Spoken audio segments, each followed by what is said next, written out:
नमस्कार, आप देख रहे हैं न्यूज भारत 24 और मैं हूं आपके साथ अजय झा। हाजिर हूं अब तक की 10 बड़ी खबरों के साथ। भारत निर्वाचन आयोग ने जम्मू कश्मीर में आगामी विधानसभा चुनाव के दूसरे चरण के लिए उम्मीदवारों द्वारा नामांकन पत्र भरने के लिए अधिसूचना जारी कर दी। अधिसूचना के अनुसार नामांकन पत्र भरने की अंतिम तिथि 5 सितंबर होगी, जबकि नामांकन पत्रों की जांच 6 सितंबर को की जाएगी। अधिसूचना में कहा गया है कि उम्मीदवार 9 सितंबर तक अपना नामांकन फॉर्म वापस ले सकते हैं। मतदान 25 सितंबर को होगा। बता दें कि जम्मू कश्मीर की सभी 90 विधानसभा सीट के लिए 18 सितंबर, 25 सितंबर और 1 अक्टूबर को 3 चरणों में मतदान होगा और 4 अक्टूबर को मतों की गिनती होगी। आरएस भट्टी 1990 बैच के आईपीएस अधिकारी हैं। बिहार सरकार द्वारा दिसंबर 2022 को आरएस भट्टी को बिहार पुलिस का प्रमुख बनाया गया था। 1.5 वर्ष से ज्यादा समय तक वे डीजीपी के पद पे रहे, लेकिन अब उनकी इस पद से विदाई हो गई है। आरएस भट्टी की छवि कड़क आईपीएस अफसर की रही है। आरएस भट्टी ने बिहार में बेहतर पुलिसिंग के लिए कई काम किए हैं। डायल 112 गांव-गांव तक पहुंचाया। साल 2005 में बाहुबली और सिवान के सांसद रहे शहाबुद्दीन को दिल्ली से गिरफ्तार करके लाने के कारण भी वे खासे सुर्खियों में रहे थे। केंद्रीय मंत्री गिरिराज सिंह ने पश्चिम बंगाल की मुख्यमंत्री ममता बनर्जी पर जोरदार हमला किया है। गिरिराज सिंह ने ममता की तुलना नॉर्थ कोरिया के तानाशाह किम जोंग उन से की है। उन्होंने कहा कि जिस तरह किम जोंग विपक्ष को बर्दाश्त नहीं करते, ठीक उसी प्रकार बंगाल में ममता विपक्ष को बर्दाश्त नहीं करती है। वहीं गिरिराज सिंह ने वक्फ बोर्ड को असंवैधानिक बताया। उन्होंने कहा कि संविधान में कहीं भी वक्फ बोर्ड संवैधानिक नहीं है। गिरिराज सिंह ने कहा कि आज आप देख लीजिए किस तरीके से ममता बनर्जी बंगाल में खेल रही है। वह पूरी ताकत से बंगाल में उस व्यक्ति के साथ खड़ी है जो बेटी के बलात्कारी हैं।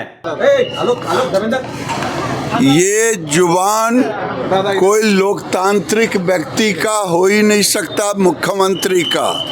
ममता बनर्जी जो नॉर्थ कोरिया के प्रेसिडेंट हैं किम जोंग, वो अपने विपक्ष को बर्दाश्त नहीं करते। उसी तरह ममता बनर्जी अपने विपक्ष की बात को बर्दाश्त नहीं करती। दुनिया की कोई ताकत नहीं, वक्फ बोर्ड और संवैधानिक है। संविधान में कहीं वक्फ बोर्ड का जगह नहीं है। जम्मू कश्मीर में सुरक्षा बलों को अलग अलग ऑपरेशन में 3 आतंकियों को मार गिराया। सुरक्षा बलों ने कुपवारा के माछिल में 2 आतंकियों को ढेर कर दिया। वहीं तंगधार में 1 आतंकी को मार गिराया। इस दौरान राजौरी में एनकाउंटर जारी है। ऐसा कहा जा रहा है कि आतंकियों ने सीमा पार से घुसपैठ की कोशिश की थी। इस मुठभेड़ के बाद इलाके की घेराबंदी कर ली गई है। सर्च अभियान अभी भी चल रहा है। तंगधार भारत और पाकिस्तान के बीच नियंत्रण रेखा के पास मौजूद है। बीजेपी सांसद जनार्दन सिंह सिग्रीवाल बिहार और बंगाल को जलाने की ममता बनर्जी की बात पर हमला बोला। सिग्रीवाल ने कहा कि बंगाल वह जला रही है, बंगाल में अत्याचार का तांडव कर रही हैं। वहां महिलाएं सुरक्षित नहीं है, वहां कोई सुरक्षित नहीं है। वह स्वयं यह सब कर रही हैं और इसके वजह से बिहार जल जाए तो उनको बिहार की ताकत का एहसास नहीं है। बिहार अमन, चैन और शांति की भूमि है, जलने और जलाने वाली भूमि नहीं। जो जलाने का प्रयास करता है वह स्वयं जल जाता है।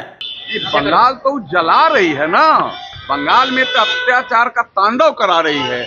वहाँ महिलाएं सुरक्षित नहीं है, चिकित्सक सुरक्षित नहीं है, कोई वहाँ सुरक्षित नहीं है, तो स्वयं करा रही है और उसके वजह से बिहार जल जाएगा। हमें लगता है उसको अब बिहार के ताकत का एहसास नहीं है। बिहार में वो ताकत है। बिहार अमन, चैन और शांति की भूमि है, जो जलने और जलाने वाली की भूमि नहीं है। और जो जलाने का प्रयास करता है वो स्वयं जल जाता है।